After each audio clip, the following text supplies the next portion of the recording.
চাই একটা রাজনৈতিক দল যদি কোনো অন্যায় করে তার শাস্তি দেবে জনগণ, আপনি জনগণের উপর ছেড়ে দেন। আমি দেখলাম আজকে রিজভী আহমেদ বলতেছেন যে আওয়ামী লীগকে নিষিদ্ধ করার মাধ্যমে জনমতের প্রতিফলন ঘটেছে। তো জনমতের প্রতিফলন ঘটানোর দায়িত্ব আপনি নিয়েছেন কেন? ওটা জনমত কি করতে দেন। গত কদিন ধরেই আমি অন্তর্বর্তীকালীন সরকারের যে 133টা অধ্যাদেশ ছিল সেগুলো কিভাবে কোনটা কোনটা আইনে পরিণত হলো সেই বিষয়গুলো নিয়ে একটু কথা বলেছিলাম, এবং কোনগুলো আইনে পরিণত হলো, কোনগুলো হলো না, কেন হলো না, এগুলো নিয়ে টুকটাক আলোচনা করেছিলাম। এর মধ্যে একটা আলোচনা করেছিলাম, সেটা আরেকবার আজকে একটু রিপিট করতে চাই। সেই রিপিট যেটা করতে চাই সেটা হলো, এটা একটা বড় ঘটনা বলে করতে চাচ্ছি, কারণ আমার কাছে মনে হয়েছে এই ঘটনার আফটার ইফেক্ট, পরবর্তী প্রতিক্রিয়া বাংলাদেশের রাজনীতিতে একটা দীর্ঘ সময় ধরে চলবে, এটা আমার ধারণা। খুব অল্প সময়ে একটা বিলকে তারা আইনে পরিণত করেছে, খুব অল্প সময়ে, তেমন দীর্ঘ কোনো আলোচনাও হয়নি। অন্তর্বর্তীকালীন সরকার অনেকগুলো অধ্যাদেশ করেছে, সেগুলো কোনটাই দায় কিন্তু শেষ পর্যন্ত যেগুলো এই সরকার আইনে পরিণত করবে সেগুলো দায় কিন্তু অন্তর্বর্তীকালীন সরকারের উপর থাকবে না। তারা করেছিল তাদের প্রয়োজনে, তাদের মতলব বলেন, প্রয়োজন বলেন, তারা করেছিল। কিন্তু যেই মুহূর্তে সেগুলো এই সংসদ অনুমোদন করলো, আইনে পরিণত করলো, সেই মুহূর্তে সমস্ত দায় দায়িত্ব কিন্তু এই সংসদের উপর বর্তায়। এবং সেটা কোন সংসদ? যে সংসদে বিএনপি সদস্য সংখ্যা 2/3 বেশি। তার মানে এখানে আমি বিরোধী দলের কোনো দায় পরবর্তী সময়ে কেউ উচ্চারণ করবে বলে মনে করি না। আমি মনে করি পুরো দায়টা থাকবে, দায় বলেন, প্রশংসা বলেন, নিন্দা বলেন, সব থাকবে বিএনপির উপর। তারাই সংখ্যাগরিষ্ঠ, তারা ইচ্ছে হলে সবকিছু করতে পারে। তো যেটা নিয়ে আলোচনা করছি সেটা হলো যে আওয়ামী লীগের রাজনৈতিক কর্মকাণ্ড যে বন্ধ রাখা, এই সংক্রান্ত যে অধ্যাদেশটা ছিল, যেটা নাকি 2025 সালের মে মাসে 12 তারিখে অন্তর্বর্তীকালীন সরকার অধ্যাদেশ আকারে জারি করেছিল, সেই জিনিসটাই প্রথমে শুনেছিলাম যে কিছু সংশোধন করা হবে, পরে দেখলাম কোনো সংশোধনও হলো না, হুবহু সেটা পাশ হয়ে গেল এবারের সংসদে সর্বসম্মতিক্রমে হবে, এতে কোনো সন্দেহ ছিল না। এই কারণে যখন অধ্যাদেশটা হয় তখন ওই সরকারের উপর অধ্যাদেশ করার জন্য মূলত আন্দোলনটা করেছিল জামায়াত এবং এনসিপি। তো জামায়াত এনসিপিতে এবার আছে, আর তার সঙ্গে বিএনপি তখন মুখে মুখে না করেছিল, পরে ওই অধ্যাদেশটা পাশ হওয়ার পর তারা সরকারকে এই ব্যাপারে প্রশংসা করেছিল, অভিনন্দন জানিয়েছিল যে আপনি একটা ভালো কাজ করেছেন। তো যে কাজটাকে তারা ভালো বলেছে ঘটনা ঘটার পর, সেটাই মূল কথা। কারণ আগে তারা কে কি বলেছে, আগে তাদের নেতা টাইম ম্যাগাজিনকে কি বলেছেন, ওনার দলের অন্য লোকেরা যে বলেছেন যে আমরা কোনো রাজনৈতিক নিষিদ্ধ চাই না, এই যে বলেছিলেন সেগুলো কিন্তু ইমমেটেরিয়াল। কারণ ঘটনা ঘটে যাওয়ার পর তারা সেটাকে সাপোর্ট করেছেন। এখন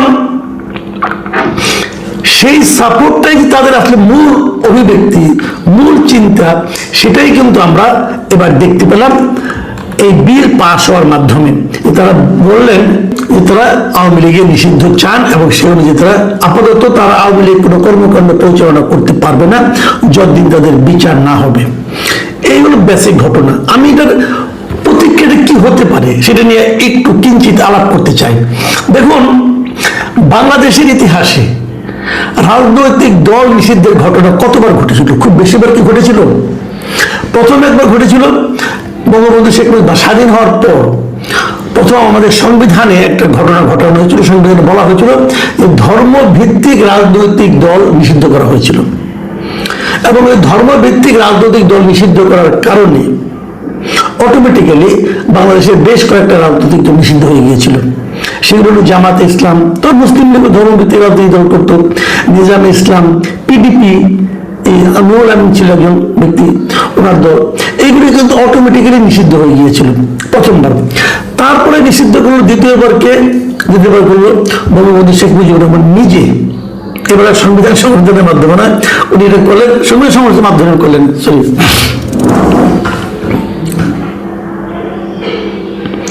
এবার তিনি যেহেতু সমস্ত দলকে নিষিদ্ধ করে একটা দল করলেন, বাকশাল, অতএব সব দল কিন্তু অটোমেটিক নিষিদ্ধ হয়ে গেল।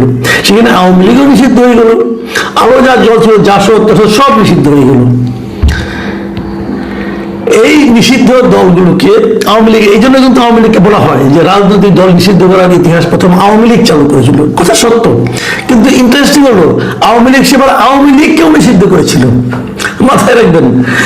তারপর বঙ্গবন্ধুর মৃত্যুর পর যখন নাকি জিয়াউর রহমান দায়িত্বে আসলেন, ক্ষমতায় আসলেন, তখন উনি বিভিন্ন প্রক্রিয়ায় ধীরে ধীরে সংবিধানে কিছু চেঞ্জ করলেন এবং এগুলো করার মাধ্যমে উনি সকল রাজনৈতিক দলকে বিভিন্ন প্রক্রিয়া, প্রথমে ঘরোয়া রাজনীতি করো, তারপর আস্তে আস্তে আস্তে এবার সমস্ত দলকে উনি রেজিস্ট্রেশন দিলেন। এই রেজিস্ট্রেশন সিস্টেম কিন্তু আগে ছিল না, এটা জিয়াউর রহমান আমলে শুরু হলো এবং এই রেজিস্ট্রেশন প্রক্রিয়ার মাধ্যমে আওয়ামী লীগ আবার রাজনীতি ফিরে আসলো।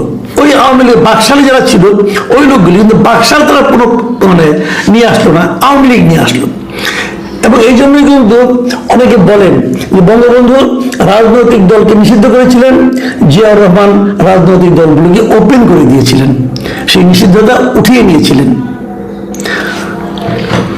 কিন্তু জিয়াউর রহমান কিন্তু সব দলকে এবং রেজিস্ট্রেশন দেন নাই, জাসদকে রেজিস্ট্রেশন দেন নাই। যারা কিন্তু তখন জিয়াউর রহমান আমাদের রেজিস্ট্রেশন পায়নি, যাই হোক সেটা অন্য আলাপ, ওই অত বিতর্কে আমি যাচ্ছি না।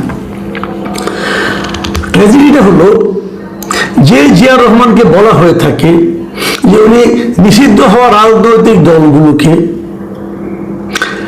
নতুনভাবে যাত্রা শুরু করার কার্যকলাপ কর্মকাণ্ড পরিচালনার সুযোগ দিয়েছিলেন, সেখানে জামাত ছিল। সেই জিয়াউর রহমানের পুত্র তারেক রহমানের আমলে আওয়ামী লীগের মতো একটা বড় রাজনৈতিক দলকে নিষিদ্ধ করার ঘটনা আসলো। হয়তো বলবেন না দল নিষিদ্ধ হয়নি, কার্যক্রম নিষিদ্ধ হয়েছে, কথা একই।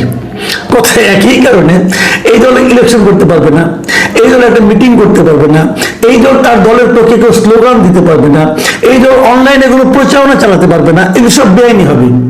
তাহলে এর চেয়ে কি আর আছে? নিষিদ্ধ হলে আর এর চেয়ে বেশি কি হতো? এই তো হতো। এটি হলো ট্র্যাজেডি। হয় ইতিহাসে এরকম হয় কিন্তু যে পরবর্তী প্রজন্ম সেটা আরো কি করে। আমরা ভেবেছিলাম উনি দীর্ঘদিন লন্ডনে থেকে এসেছেন, আমি ওনার কাছে পার্সোনালি আমি বলি, আমি ওনার কাছ থেকে এই জিনিসটা আশা করিনি। আমার কাছে মনে হয়েছিল বহুদলীয় গণতন্ত্রের যে সৌন্দর্য এটা উনি দেখে এসেছেন এবং সেটা উনি এখানে প্রয়োগ করবেন। কিন্তু আমার কাছে মনে হচ্ছে যে তার দলের যে প্রতিহিংসা পরায়ণ নেতৃত্ব যেটা আছে, সেই নেতৃত্ব ওনাকে প্রভাবিত করতে সক্ষম হয়েছেন। উনি ওনার ওইখান থেকে শিখে আসা শিক্ষা দ্বারা ওনার নেতৃত্বকে প্রভাবিত করতে পারেননি, উল্টোটা হয়েছে। এখন এই উল্টো রথ কতদিন চলে আমি জানি না, দেখা যাক। অথবা এমনও হতে পারে উনি যে জিনিসটা আমাদের কাছে প্রকাশ করেছেন ওইটা আসলে না আসল চেহারা না, ওই আগের চেহারাটাই আসল চেহারা, আমরা জানি না। কিন্তু আমি এটাকে ভালোভাবে নেইনি। এখন আপনি বলবেন যে আমি হয়তো আওয়ামী লীগের দালাল হতে পারি, বলতে পারবেন যে ফেসিবারের দালাল, ভাই এগুলো কিছুই না।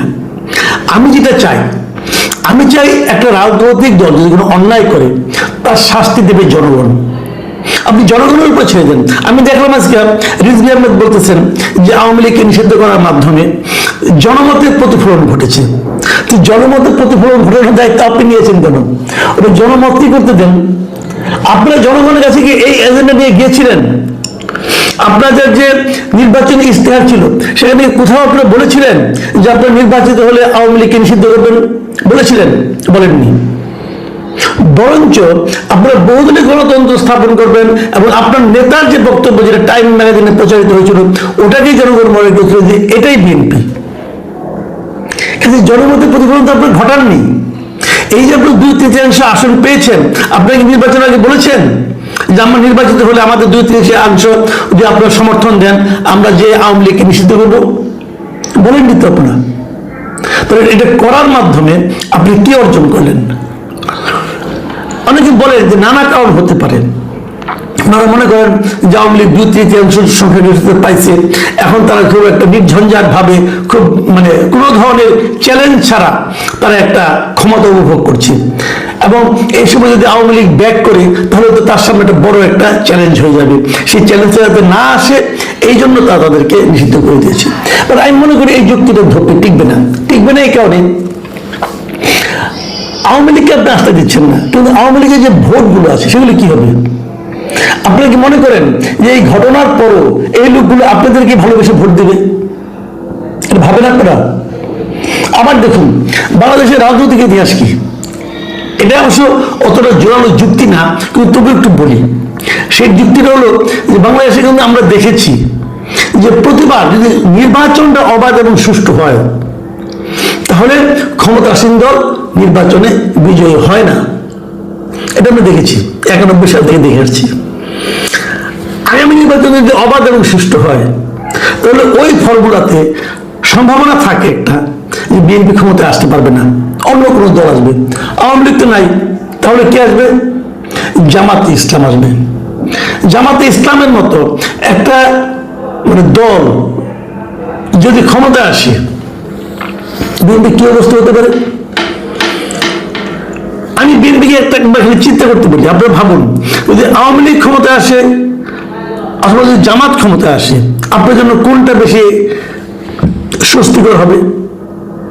ভেবে নিন, সমাধান আপনারা পাবেন, কোনো সমস্যা নাই। আবার আরেকটা ফর্মুলা আছে, আরেকটা অপিনিয়ন কিন্তু আছে। এই অপিনিয়নটা হলো যে বোধ করে বিএনপি একটু ভয় পেয়ে গিয়েছে। ভয়টা কিসের? ভয়টা হলো যে যদি তারা আওয়ামী লীগকে ছাড় দেয়, আওয়ামী লীগকে যদি এবার না করে, এবার তারা নিষিদ্ধ না করে, মানে এই অধ্যাদেশটা যদি তারা বাতিল করে দিত, তাহলে জামাত এবং এনসিপি তারা বিএনপির বিরুদ্ধে একটা আন্দোলন গড়ে তুলত। বলতো তারা বলে না যে আওয়ামী লীগ বিএনপি কি একই সাপের একই বিষ, দুই সাপের একই বিষ, বলে না কে জিনিস? ওই জিনিসটা কিন্তু হতো। এই ব্যাপারটাকে বিএনপি ভয় পেয়েছে। ভয় পেয়ে তারা আওয়ামী লীগকে নিষিদ্ধ করেনি, হয়তো পরবর্তী সময়ে সুবিধাজনক কোনো এক সময় আবার এটাকে তারা উঠিয়ে নেবে, এরকম একটা অপিনিয়ন কিন্তু আছে।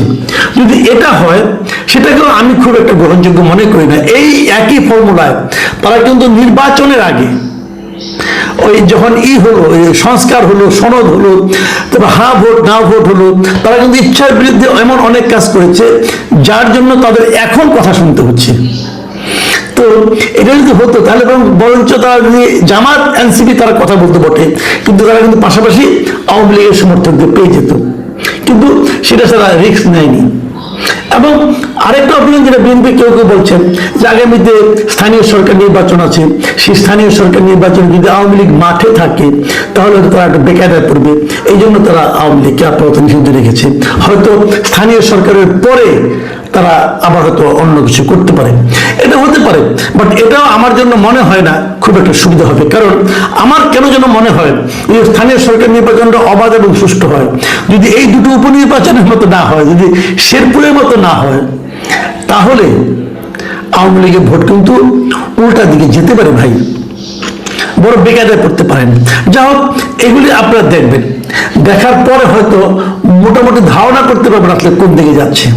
আমি আলোচনাটা শেষ করব সুপ্রিম কোর্টের একজন সিনিয়র আইনজীবী, আমি বিবিসির একটা রিপোর্ট করলাম, ওনার মিস্টার শাহাদিন মালিক, ওনার একটা বক্তব্য দিয়ে তিনি যে জিনিসটা বলেছেন সেটা হলো, আমি আপনাদের পড়ে শুনি। উনি বলেছেন বিএনপি বিলটি পাশ করে আওয়ামী লীগ বিষয়ে নিজেদের অবস্থান পরিষ্কার করেছে এবং তারা না চাইলে বিলটি পাশ হতো না।